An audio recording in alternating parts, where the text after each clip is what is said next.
ब्रेकनंतर एक महत्त्वाची बातमी समोर येते। कणकवली येथील संतोष परब हल्ला प्रकरणात मंत्री नितेश राणेंसह आणखी दोघांची निर्दोष मुक्तता करण्यात आली आहे। 2021 ला संतोष परब या व्यक्तीवर हल्ला झाला होता। या प्रकरणात जिल्हा सत्र न्यायालयात आज सुनावणी पार पडली।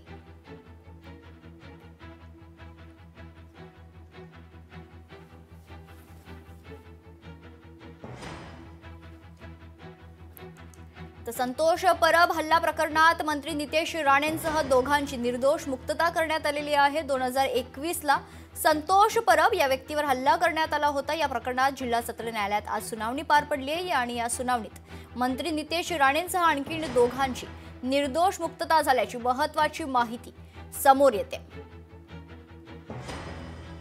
कणकवली येथील संतोष परब हल्ला प्रकरणात मंत्री नितेश राणेंसह दोघांची निर्दोष मुक्तता करण्यात आली आहे।